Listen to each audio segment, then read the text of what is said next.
کہ میرے ہاتھ میں جب الکتاب آئی، میرے ہاتھ میں جب قرآن آیا اور میں نے اسے کھولا اور قرآن کے معجزے میری آنکھ کے سامنے کھلنے شروع ہوئے، اور مجھے احساس ہوا کہ بچپن سے سنتے تو آئے ہیں کہ عیسیٰ علیہ السلام پہ معجزہ اترا کہ جی کوڑی کو زندہ کر دیتے تھے، پانی پہ چل لیتے تھے، اور ہاتھ سے پرندے بنا کے پھونک مارتے تھے، اللہ کا نام لے کے توڑنے لگ جاتے تھے۔ موسیٰ علیہ السلام پہ معجزہ اترا کہ انہوں نے لاٹھی ماری تو اس طریقے سے دریا کھل گیا، سمندر کھل گیا۔ مختلف انبیاء کے ہم معجزے سنتے تھے، سلیمان علیہ السلام کے حوالے جنات کر دیے گئے، لیکن کہا جاتا ہے کہ پروفٹ صلی اللہ علیہ وسلم کا معجزہ قرآن ہے، تو ہم بس اس کو شعوری طور پر مانتے تھے۔ لیکن جب میں نے قرآن کے اندر موجود معجزوں کو دیکھا کہ قرآن تو باتیں کرتا ہے، جب قرآن کو میں نے اپنی آنکھ اور کان بنا لیا اور اس پوسٹ ماڈرن سوسائٹی کو اس تناظر میں دیکھا، اسلامک اسکیٹولوجی کو اس تناظر سے دیکھا، سورۃ الکہف کو ایسے سامنے کھولا اور معاشرے کو سامنے دیکھا، اور سورۃ الکہف کے تناظر میں پولیٹیکل ایونٹس کو اور اکنامک ایونٹس کو انٹرپریٹ کرنا شروع کیا، جب سورۃ الکہف کے تناظر میں اپنی زندگی کو جینا شروع کیا، اب بسم اللہ الرحمن الرحیم، ابھی آپ لوگوں کے ساتھ میں ایک غزل شیئر کرتا ہوں اور اس کے اوپر انشاءاللہ تعالیٰ ڈسکشن کرتے ہیں۔ یہ ایک لمبی بحر کے اندر ایک غزل ہے، لیکن میری پسند کی غزلوں میں سے ایک غزل ہے، یہ میں آپ کو سناتا ہوں۔ یہ ہے کہ نسل انسانی کے دکھ سمجھے بنا ہی ہم نے خود کو کیسے کامل کہہ دیا تھا، نسل انسانی کے دکھ سمجھے بنا ہی ہم نے خود کو کیسے کامل کہہ دیا تھا، بس کنارے پر رہے اور ڈوبنے والوں کے آگے خود کو ساحل کہہ دیا تھا۔ یہ میرے ساتھ بھی ایک دفعہ زندگی میں ہوا تھا، اور یہ بہت لوگوں کے ساتھ ہوتا ہے کہ جب آپ کے پاس کچھ علم آ جاتا ہے جو کہ کتابی علم ہوتا ہے، آپ کی ہڈ بیتی نہیں ہوتی، آپ کی ذات پر نہیں گزرا ہوتا، آپ نے صرف شعوری طور پر کسی بات کو سمجھا ہوتا ہے، تو آپ اس کی بنیاد پر حکم لگانا شروع کر دیتے ہیں۔ امام غزالی کے ساتھ یہ ہوا کہ وہ پڑھا رہے تھے، اور پڑھاتے ہوئے انہیں یہ محسوس ہوا کہ میں جو پڑھا رہا ہوں یہ پڑھانے کا میں حق نہیں رکھتا، اس لیے کہ مجھے تو ابھی بنواس کاٹنا ہے۔ انہوں نے چھوڑ دیا پڑھانا، کافی سال تک نہیں پڑھایا، اس لیے کہ انہیں لگا کہ مجھے اندر کا ایک سفر مکمل کرنا ہے۔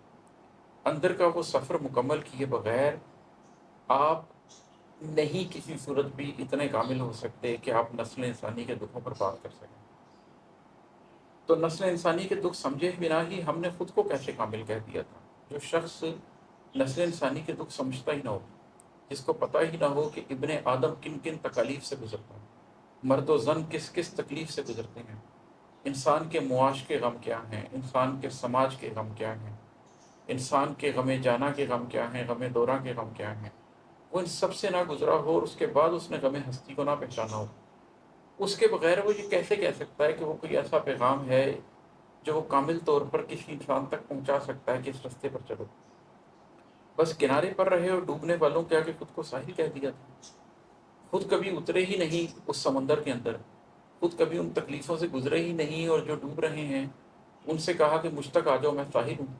ایسے نہیں ہوتا، پہلے آپ کو خود کو کامل کرنا پڑتا ہے، پہلے آپ کو ایک لمبا سا اپنی ذات کے اندر بنواس کاٹنا پڑتا ہے، آپ کو انسانوں کے دکھوں کو سمجھنا ہی نہیں جینا بھی پڑتا ہے، نسل انسانی کے دکھوں کو صرف اپنی سوچ میں نہیں اپنے قلب میں بھی محسوس کرنا پڑتا ہے۔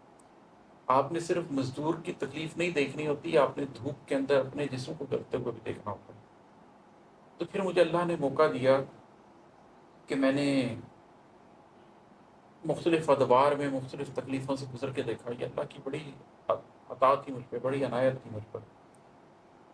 تو اب میں نے پیچھے مڑ کے دیکھتا ہوں تو مجھے احساس ہوتا ہے کہ وہ کتنا بے شعوری کا وقت تھا، جس میں نسل انسانی کے دکھ سمجھے بنا ہی مجھے یہ لگتا تھا کہ میرے پاس علم آ گیا ہے، میرے پاس کوئی کامل بات آ گئی، حالانکہ میں کنارے پر کھڑا تھا، اور کنارے پہ کھڑے ہو کر یہ کہنا بڑا آسان ہے کہ میں ساحل ہوں تو مجھ تک آ جاؤ۔ سمندر میں اتر کے مجدار میں سے تیر کر خود جب نکل کر آپ باہر آتے ہیں اور پھر کسی کو ڈوبتے دیکھتے ہیں اور پھر اس کے لیے کودتے ہیں اور اس کو کنارے تک لے کر آتے ہیں، تو در حقیقت تبھی آپ کامل ہونے کے سفر کی طرف چلتے ہیں، اس سے پہلے یہ سفر آغاز بھی نہیں کر سکتے آپ۔ اور ہے کہ سوچ تو رکھنی تھی اپنی ذات سے چل کر زمانے تک میں تبدیلی کی تم نے، سوچ تو رکھنی تھی اپنی ذات سے چل کر زمانے تک میں تبدیلی کی تم نے، کتنا سستا بیچ ڈالا زندگی کو، نفس جیسی شے کو منزل کہہ دیا تھا۔ نفس منزل نہیں ہو سکتا. نفس تو ایک رکاوٹ ہے جو آپ کو آپ کے قلب تک جانے سے روکتی ہے، آپ کی روح کو زندہ ہونے سے روکتی ہے، آپ کے اندر کی آنکھ کو کھلنے سے روکتی ہے. تو انسان کو کم از کم یہ سوچ تو رکھنی چاہیے کہ پہلے وہ اپنی ذات پر کام کرے گا اور پھر اپنی ذات سے چل کر زمانے تک جائے گا اور زمانے میں بھی تبدیلی لے کر آئے گا. یہ ٹاپک میں نے بارہا ڈسکس کیا ہے کہ میں معاشرے میں دو طرح کے لوگوں کو دیکھتا ہوں. ایک وہ جو تزکیہ ذات کے اندر اس حد تک انوالو ہو چکے ہوتے ہیں کہ وہ دائیں بائیں یہ نہیں دیکھتے کہ شہر جل گیا، بستی میں آگ لگی ہوئی ہے، ظلم ہو رہا ہے. وہ صرف تزکیہ نفس کو ہی حقیقت سمجھتے ہیں. اور دوسرے وہ لوگ ہیں جو دیکھتے ہیں دائیں بائیں آگ لگی ہوئی ہے اور اس میں کود جاتے ہیں. وہ یہ نہیں جانتے کہ وہ بھی اس آگ میں جل جائیں گے جب تک انہوں نے اپنے آپ کو بندر نہ کر لیا. طریقہ ایک ہی ہے کہ پہلے آپ سب چھوڑ کر کچھ وقت اپنی ذات پر لگائیں اور اپنی ذات کو پارس کریں، لیکن ساتھ میں یہ بھی جانتے رہیں کہ یہ منزل نہیں ہے. منزل یہ ہے کہ میں نے یہ اپنی ذات کی ارتقائی سٹیجز کمپلیٹ کرنے کے بعد معاشرے کی طرف واپس پلٹنا ہے، پھر معاشرے میں اصلاح کی کوشش کرنی ہے. پہلے اپنی ذات میں تبدیلی، پھر معاشرے میں تبدیلی. براہ راست معاشرے میں تبدیلی بھی غلط ہے اور صرف اپنی ذات کی تشکیل بھی غلط ہے. پہلے اپنی ذات اور پھر معاشرے میں تشکیل، معاشرے کی تشکیل. یہی انبیاء کی سنت ہے، یہی انبیاء کرتے رہے ہیں. موسیٰ علیہ السلام نے جو اتنے سال بنواس کاٹا یہی تو ہو رہا تھا. تو کتنا سستا بیچ ڈالا زندگی کو، نفس جیسی شے کو منزل کہہ دیا تھا. کچھ لوگوں نے یہ سفر آغاز ہی نہیں کیا. ابھی میں پیچھے ذکر کر رہا تھا کہ پہلے اپنی ذات کی تطہیر کرنی ہے پھر معاشرے کی تبدیلی کرنی. لیکن کچھ لوگ یہ سفر آغاز ہی نہیں کرتے. وہ نہ معاشرے کی تبدیلی تک جاتے ہیں، نہ اس سے پیچھے ایک قدم پیچھے اپنی ذات کی تطہیر کی بات کرتے ہیں. وہ صرف نفس کو منزل سمجھ لیتے ہیں اور نفس کی رضا کو، نفس کی خواہش کو منزل سمجھ کر اس کے پیچھے چل پڑتے ہیں. اس کو سمجھنے کے بعد، نفس کو منزل سمجھنے کے بعد پھر آپ اپنی ذات کی طرف دوڑیں یا معاشرے کی طرف، دونوں صورتوں میں آپ ناکام ہی ہوں گے. اس لیے کہ آپ جو بھی کریں گے اس میں اللہ کی رضا شامل نہیں ہوگی اور آپ کا مقصد اللہ کے مقصد سے الائنڈ نہیں ہوگا. اور ہے کہ در حقیقت قلب کی تطہیر کی تدبیر کرنی تھی ابھی تو زندگی میں. در حقیقت قلب کی تطہیر کی تدبیر کرنی تھی ابھی تو زندگی میں. نفس نے پھسلا دیا تو زوم میں ناپاک کو پاکوں میں شامل کہہ دیا تھا. یہ اوپر والے شعر کے تناظر میں ہی ہے کہ جب آپ کا نفس آپ کو پھسلا دیتا ہے تو پھر آپ کو لگتا ہے کہ میں بڑا اونچا ہوں، میں بڑا پاک ہوں، اور پھر آپ زوم میں اپنی ناپاکی کو بہت بڑے بڑے اونچے اونچے لوگوں میں ملا کر خود کو بھی پاک سمجھنے لگتے ہیں. وہ لوگ جنہوں نے اپنی پوری پوری زندگیاں تجدید ہوتی ہیں اللہ سے تعلق بنانے میں، آپ کا نفس آپ کو یہ بتاتا ہے کہ آپ کی بھی اتنی تطہیر ہوئی ہے، آپ بھی اتنا ہی پاک ہیں. تو آپ کا نفس آپ کے ناپاک قلب کو، آپ کے ناپاک نفس کو، آپ کی ناپاک روح کو پاک کر کے دکھاتا ہے آپ کو، اور آپ سمجھتے ہیں کہ آپ بہت اونچے ہیں. حالانکہ حقیقت یہ ہوتی ہے کہ آپ نے پہلے قلب کو پہچاننا ہوتا ہے، پھر یہ دیکھنا ہوتا ہے کہ وہ گندا ہے، اس کی تطہیر کی ضرورت ہے، پھر یہ دیکھنا ہوتا ہے کہ اس کی تطہیر کے لیے بھی کسی تدبیر کی ضرورت ہے. تو آپ نے اپنی زندگی میں پہلے قلب کو پہچانا، پھر اس کی تطہیر کی نیڈ کو پہچانا، پھر اس کی تطہیر کا طریقہ کیا ہو سکتا ہے، آخر اس کی تدبیر کیا ہو سکتی ہے، اس تدبیر کو پہچانا. پھر اس تدبیر کے تھرو اپنے قلب کی تطہیر کی. پھر قلب کی تطہیر ہونے کے بعد قلب میں وہ احساس پیدا ہوا کہ اس میں سے مادیت نکل گئی ہے، اس میں سے نفس پرستی نکل گئی ہے اور اللہ آ گیا، اللہ کا نور آ گیا. قلب وہ قندیل بن گئی ہے جس کے اندر اللہ کا نور ہے. اس کے بعد قلب میں کہیں وہ خواہش پیدا ہوگی جو پاک قلوب میں پیدا ہوتی ہے، اور پھر قلب جو راہ دکھائے گا وہ ایک اونچی راہ ہوگی. مگر یہ سارا پروسیس اگر اسکپ کر کے کوشش کی تو کیا کوشش کی. اور ہے کہ جس نے دنیا کو خس و خاشاک کر ڈالا اسے ذل الہی ہی پکارا. جس نے دنیا کو خس و خاشاک کر ڈالا اسے ذل الہی ہی پکارا. جس نے اپنے نفس کو مارا اسے گلیوں میں کھینچا، اس کو قاتل کہہ دیا تھا. یہ تو ہم سب کرتے ہیں. وہ چاہے چنگیز خان ہو اسے بھی ذل الہی کہا جائے گا، وہ چاہے اکبر بادشاہ ہو اسے بھی ذل الہی کہا جائے گا، وہ چاہے آج کے فرعون ہوں ان کو بھی یور ہائنس ہی کہا جائے گا. اونچے اونچے القاب ان سب کے لیے چن لیے جائیں گے. حالانکہ یہ وہ لوگ ہیں جنہوں نے دنیا کو خس و خاشاک کر ڈالا ہوتا ہے، جن کے اپنے نفس کسی قابل نہیں ہوتے، جنہوں نے نہ کبھی نفس کی تطہیر کی ہوتی ہے، نہ کبھی قلب کی تطہیر کی ہوتی ہے، نہ اس کی کوئی تدبیر کی ہوتی ہے، لیکن ہم سب لوگ ان کی طاقت کے نشے میں، خود بھی نفس کے مارے ہوئے لوگ، ان کو تو ذلہ الہی پکارتے ہیں، لیکن جس نے اپنے نفس کو مارا ہوتا ہے اسے گلیوں میں کھینچا ہوتا ہے، تکلیف کے ادوار سے گزرا ہوتا ہے، تکلیف کے سالوں سے گزرا ہوتا ہے اپنی ذات کی تشکیل کے لیے، اس کو ہم کہتے ہیں تم تو ایک قاتل ہی ہو، تم نے تو اپنی ذات مار دی۔ بہت لوگ ملتے ہیں جو یہ بات کرتے ہیں کہ تم نے تو اپنی ذات کچل دی، تم نے تو اپنے آپ کو ختم کر دیا، تم تو وہ شخص نہیں رہے جو تم تھے۔ تو یہ ایک ہے دنیا میں ایک تاثر کے جو طاقتور ہے اس کے لیے القابات ہیں، اور جس نے اپنے نفس کو کچلا ہے اس کو بیسیکلی یہ کہا جائے گا کہ تم نے تو اپنے آپ کو برباد کر دیا۔ اور ہے کہ کرم تھا رب کا، رضائے حق سے رستے کھل گئے تاریخ شب میں بھی تمہاری۔ کرم تھا رب کا، رضائے حق سے رستے کھل گئے تاریخ شب میں بھی تمہارے، تم نے کیسے قلب کو روشن جگا اور ذات کو منزل کا حامل کہہ دیا تھا۔ اگر آپ بچ بھی جائیں ان راستوں سے، اگر آپ کہیں پر پہنچ بھی جائیں، تو یہ کرم ہوتا ہے رب کا، یہ رضائے حق ہوتی ہے کہ وہ طریق شب میں بھی آپ کے لیے راستے کھول دے۔ آپ میں مجھ میں ایسی کوئی خاص بات نہیں ہے کہ ہمارے لیے راستے کھول دیے جائیں۔ بڑے بڑے فن خان، بڑے بڑے اونچے لوگ پھر رہے ہیں معاشرے میں راستہ ڈھونڈتے ہوئے، ان کو راستے کی کوئی پہچان نہیں، وہ نہ اپنے اندر کے راستوں کو پہچانتے ہیں نہ اپنے باہر کے راستوں کو پہچانتے ہیں۔ تو یہ تو اللہ کا خاص کرم ہوتا ہے، یہ تو رضائے حق ہوتی ہے کہ وہ طریق شب میں بھی راستے کھول دے آپ کے لیے، باہر سفر کرنے کے راستے بھی اور اندر سفر کرنے کے راستے بھی۔ تم نے کیسے قلب کو روشن جگہ اور ذات کو منزل کا حامل کہہ دیا تھا۔ تم نے خود یہ کیسے سمجھ لیا کہ تمہارا قلب ایک روشن جگہ ہے۔ اگر اللہ تمہارے قلب میں اتر بھی آ گیا ہے تو اب آخری وار شیطان کا یہ ہوگا کہ تمہیں اس ذوم میں مبتلا کر دے کہ تم بہت اونچے شخص ہو، تمہارے قلب کے اندر تو نور الہی آ چکا۔ نہیں، تم ایک مٹی کا پتلا ہی تھے، یہ اللہ کا خاص کرم ہے تم پہ کہ تمہارے قلب کے اندر نور الہی آ گیا، اور تم نے ذات کو منزل کا حامل کیسے کہہ دیا۔ تم نے کیسے کہہ دیا کہ تمہاری ذات منزل کو پہچان گئی ہے، تمہاری ذات منزل کو سمجھ گئی ہے۔ یہ سب کچھ اللہ کی دین ہے۔ اگر کوئی شخص ان سارے رستوں سے جو میں پیچھے ڈسکس کر کے ہٹا ہوں گزر بھی جائے اور حق کو پا بھی لے اور اس کے قلب کے اندر روشنی آ بھی جائے اور وہ مومن کی آنکھ سے دیکھتا بھی رہے، تو بھی اس کی دعا یہی ہونی چاہیے کہ اللہ تو مجھے ہدایت کے بعد گمراہی میں مبتلا نہ کری، نہ کہ یہ کہ وہ یہ سوچنے لگ جائے کہ اس نے منزل پا لی ہے اور اب تو نور اس کے ہاتھ میں۔ اور ہے کہ یہ نہیں سوچا کہ شر اور خیر کی اصلی لڑائی ذات کے اندر چھپی ہے۔ یہ نہیں سوچا کہ شر اور خیر کی اصلی لڑائی ذات کے اندر چھپی ہے، نفس کے آسیب کو دل میں ہی رہنے دے دیا اور خود کو عامل کہہ دیا تھا۔ بڑے لوگ ہیں جو قرآن سیکھ لیتے ہیں اور اس کی بنیاد پر کہتے ہیں کہ ہم عمل کر سکتے ہیں،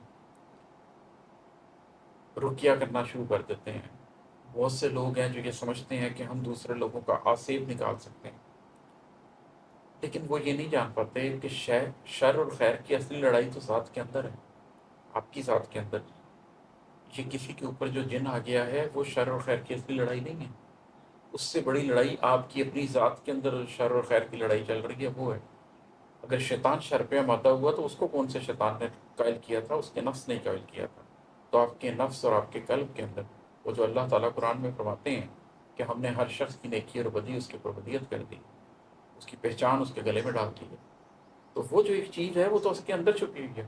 تو اگر ہم نے اس نفس کے آسیب کو اپنے دل میں ہی رہنے دیا، اگر ہم نے نفس کی ساری کاریگری اپنے اندر ہونے دی اور پھر یہ سمجھا کہ کیونکہ ہم نے قرآن کی کچھ آیتیں یاد کر لی ہیں، کیونکہ ہم نے کچھ طریقے سمجھ لیے ہیں تو ہم آسیب نکال سکتے ہیں، ہم عامل ہیں، ایسے عامل ہونے کا کوئی فائدہ نہیں۔ عامل آپ تب ہیں جب آپ اپنی ذات کے اندر چھپے ہوئے شر کو نکال دیں۔ عامل آپ تب ہیں جب آپ یہ ریئلائز کر لیں کہ آپ کی ذات کے اندر ایک مسلسل نقصان کرن ہے جو مرتے دم تک قائم رہے گا، اور آپ نے اس جنگ سے جیتنا ہے، اس جنگ کو کامیاب ہو کے لے کے اللہ کے پاس قلب سلیم لے کر جانا ہے، جیسے حضرت ابراہیم علیہ السلام اللہ تعالیٰ کے پاس قلب سلیم لے کر حاضر ہوئے۔ اور ہے کہ کاش ایسا ہو کہ جنت میں کہوں میں دوستوں سے شان حق نے حشر کے دن، کاش ایسا ہو کہ جنت میں کہوں میں دوستوں سے شان حق نے حشر کے دن، کر لیا اعراض میری لغزشوں سے اور مجھے رحمت میں داخل کر دیا تھا۔ آخری سانس تک آپ یہ نہیں کہہ سکتے کہ بس میری نجات ہو گئی، میں بچ گیا، میں ایک اچھی زندگی گزار لی ہے۔ ہاں کاش ایسا ہو کہ جنت میں جو احباب اکٹھے ہوں، وہاں ہم دوست بیٹھے ہوں، تو وہاں کہیں میں اللہ سے وہاں کہیں میں دوستوں سے یہ ذکر کروں کہ یار حشر کا دن جو گزر چکا ہے، اس دن اللہ تعالیٰ نے اعراض کر لیا میری لفظشوں سے اور مجھے رحمت میں داخل کہہ دی۔ تب جا کے حقیقت میں آپ یہ کہہ سکیں گے کہ ہاں میں بچ کے آ گیا ہوں، اس سے پہلے نہیں آپ بچ کے آ سکتے۔ ابو بکر رضی اللہ تعالیٰ عنہ فرماتے تھے کہ اگر میرا ایک قدم جنت کے اندر اور ایک باہر ہو، تب بھی مجھے یہ دھکا لگا رہے گا کہ مجھ سے سوال جواب نہ کر لیا جائے۔ جنت میں دونوں قدم پڑنے کے بعد ہی آپ سکون میں آئیں گے، اور تب آپ کو اس بات کا بھی احساس آ جائے گا کہ آپ اپنے اعمال کی وجہ سے جنت میں نہیں پہنچے۔ اعمال کی وجہ سے کوئی شخص بھی جنت میں نہیں پہنچ سکتا، اس لیے کہ آپ تمام زندگی بھی سجدے میں گزار دیں تو بھی آپ حق ادا نہیں کر سکتے۔ ہاں اللہ اگر لفظشوں سے اعراض کر لے اور اللہ رحمت میں داخل کر لے تو آپ جنت میں پہنچ سکتے ہیں۔ یہی ایک طریقہ ہے کہ حشر کے دن آپ کا حساب ہی ہلکا لیا جائے یا آپ کا حساب نہ لیا جائے۔ جس سے مشکل سوال پوچھے گئے، جس کی بال کی کھال اتاری گئی، جس کے اعمال کا ایک ایک پوائنٹ ڈسکس کیا گیا، وہ پھنس گیا۔ اللہ ہمیں اس چیز سے محفوظ رکھے۔ اور ہے کہ راستے آسان ہوں دشوار ہوں، تم حق پہ جینا، حق پہ اپنی جان دینا۔ راستے آسان ہوں دشوار ہوں، تم حق پہ جینا، حق پہ اپنی جان دینا۔ بس وصیت میں تمہیں اتنا ہی کہنا تھا میری جاں، سو یہ باطل کہہ دیا ہے۔ اپنے بیٹے کو، اپنی اگلی نسل کو کیا وصیت کرنی ہے؟ لوگ وصیت میں بہت کچھ کہتے ہیں، وصیت میں مال بھی چھوڑ کے جاتے ہیں، پیسہ بھی چھوڑ کے جاتے ہیں۔ کچھ لوگ وصیت میں کچھ گائیڈنس، ڈائریکشن بھی دے کے جاتے ہیں، چچا کا خیال رکھنا، پھپھو کو پوچھتے رہنا۔ لیکن مجھے یاد آتا ہے کہ سورہ لقمان میں جو اللہ تعالیٰ نے لقمان علیہ السلام کی وصیت بتائی ہے وہ کیا تھی؟ لقمان علیہ السلام بات کر رہے ہیں کہ شرک میں نہ پڑنا، لقمان علیہ السلام بات کر رہے ہیں کہ منہ پھلا کر نہ چلنا، لقمان علیہ السلام کی بات کر رہے ہیں کہ زمین پہ اکڑ کے نہ چلنا۔ وہ اپنے بچے کی وصیت کیا کر رہے ہیں کہ اس کو ایک بہتر انسان بنانے کی وصیت کر رہے ہیں۔ جب میں اپنی زندگی میں دیکھتا ہوں تو مجھے اپنی زندگی میں یہ نظر آتا ہے کہ چاہے رستے آسان ہوں چاہے رستے دشوار ہوں، میں دونوں صورتوں میں حق پہ جیتا رہا ہوں اور حق کی خاطر مرنے کو تیار رہا ہوں۔ تو میں اگلی نسل کے لیے بھی یہی وصیت چھوڑ کے جانا چاہتا ہوں کہ راستے چاہے آسان ہو چاہے دشوار ہو، زندگی گزارنا تو حق پہ گزارنا، اور اگر مرنے کی نوبت آئے تو حق پہ مرنا، نہ حق پہ نہ زندہ رہنا، نہ حق پہ نہ مرنا۔ یہی ضروری چیز ہے، اگر یہ کر لی تو زندگی پار ہے۔ اس لیے کہ ہر شخص کو اپنے بچوں کی زندگی کی فکر ہوتی ہے، لیکن بہت تھوڑے لوگوں کو اپنی زندگی بچوں کی موت کی فکر ہوتی ہے۔ ہمیں اپنے بچوں کی زندگی کے ساتھ ساتھ اپنے بچوں کی موت اور ان کی آخرت کی فکر بھی ہونی چاہیے۔ اور مقطع ہے کہ ہاتھ میں کتاب آئی تو قلبی آنکھ سے ہر شے کو دیکھا پھر ہمیشہ۔ ہاتھ میں کتاب آئی تو قلبی آنکھ سے ہر شے کو دیکھا پھر ہمیشہ، یہ اماد احمد نے اپنی زندگی کے تجربے کا عین حاصل کہہ دیا تھا۔ یہ جو کچھ میں کہتا ہوں اس کا نچوڑ ہے ایکچولی، کہ میرے ہاتھ میں جب کتاب آئی، میرے ہاتھ میں جب قرآن آیا اور میں نے اسے کھولا اور قرآن کے معجزے میری آنکھ کے سامنے کھلنے شروع ہوئے، اور مجھے احساس ہوا کہ بچپن سے سنتے تو آئے ہیں کہ عیسیٰ علیہ السلام پہ معجزہ اترا کہ جی کوڑی کو زندہ کر دیتے تھے، پانی پہ چل لیتے تھے، اور ہاتھ سے پرندے بنا کے پھونک مارتے تھے، اللہ کا نام لے کے توڑنے لگ جاتے تھے۔ موسیٰ علیہ السلام پہ معجزہ اترا کہ انہوں نے لاٹھی ماری تو اس طریقے سے دریا کھل گیا، سمندر کھل گیا۔ مختلف انبیاء کے ہم معجزے سنتے تھے، سلیمان علیہ السلام کے حوالے جنات کر دیے گئے، لیکن کہا جاتا ہے کہ پروفٹ صلی اللہ علیہ وسلم کا معجزہ قرآن ہے، تو ہم بس اس کو شعوری طور پر مانتے تھے۔ لیکن جب میں نے قرآن کے اندر موجود معجزوں کو دیکھا کہ قرآن تو باتیں کرتا ہے، قرآن تو آپ کے ساتھ اس طرح گفتگو کرتا ہے جیسے آپ کی ذات کے لیے نازل ہوا۔ قرآن تو آپ کو ہر اس سوال کا جواب دیتا ہے جس سوال کا جواب آپ کو چاہیے ہو، آپ کو کسی اجتہاد کی ضرورت نہیں پڑتی، آپ کو کسی سے پوچھنے کی ضرورت نہیں پڑتی۔ جب میں نے قرآن کی میریکلس پراپرٹیز دیکھی اور اس کتاب کو ہاتھ میں آنے کے بعد مجھے نظر آیا کہ آنکھ سے دیکھنے کی کچھ ضرورت ہی نہیں ہے، حواس سے سمجھنے کی کچھ ضرورت ہی نہیں ہے، قرآن کو سمجھ لو اور اس کے میریکلز کو سمجھ لو تو قلب کی آنکھ روشن ہو جاتی ہے، اور جس کے ہاتھ میں قرآن اور وہ قرآن کے تھرو دنیا کو دیکھنے کی کوشش کر رہا ہو۔ اس کی تو قلبی آنکھ کھل جاتی ہے، وہ اندر کی آنکھ سے سب کچھ دیکھنے لگ جاتا ہے۔ تو پھر میں نے ہر چیز کو ہمیشہ قرآن کے تھرو جو مجھے نظر آیا اس کے تھرو دیکھا۔ میں نے اپنی آنکھ کے دیکھو کو جھوٹا جاننا شروع کر دیا، اور قرآن کے تھرو جو دیکھا اس کو سچا جاننا شروع کر دیا۔ میری آنکھ قرآن بن گیا، میرا کان قرآن بن گیا۔ جب قرآن کو میں نے اپنی آنکھ اور کان بنا لیا اور اس پوسٹ ماڈرن سوسائٹی کو اس تناظر میں دیکھا، اسلامک اسکیٹالوجی کو اس تناظر سے دیکھا، سورۃ الکہف کو ایسے سامنے کھولا اور معاشرے کو سامنے دیکھا، اور سورۃ الکہف کے تناظر میں پولیٹیکل ایونٹس کو اور اکنامک ایونٹس کو انٹرپریٹ کرنا شروع کیا۔ جب سورۃ الکہف کے تناظر میں اپنی زندگی کو جینا شروع کیا، اپنے گھر کا نظام اس طریقے سے بنانا شروع کیا، اپنا سوشو اکنامک سسٹم اپنے گھر کا اس طرح بنانا شروع کیا، زندگی کے فیصلے اس طرح سے کرنے شروع کیے، جب سورہ یوسف کو دیکھا اور سورہ یوسف کے تناظر میں اپنے سماجی زندگی کو گزارنا شروع کیا، اور بھی بہت مثالیں ہیں۔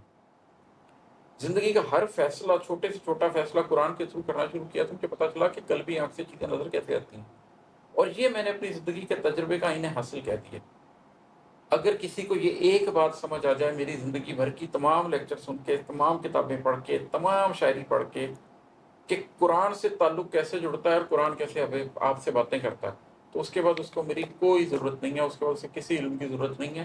اللہ، وہ بندہ اور قرآن، بس یہ کافی ہے اس شخص کی زندگی گزارنے کے لیے، اور یہی میرے زندگی کے تجربے کا عین حاصل ہے۔ امید ہے رفتہ رفتہ لوگوں کو تفصیلات میں یہ بات بتاتا جاؤں گا کہ کیسے قرآن سے تعلق جوڑ سکتا ہے۔ بہت شکریہ آپ سب لوگوں کا۔ السلام علیکم۔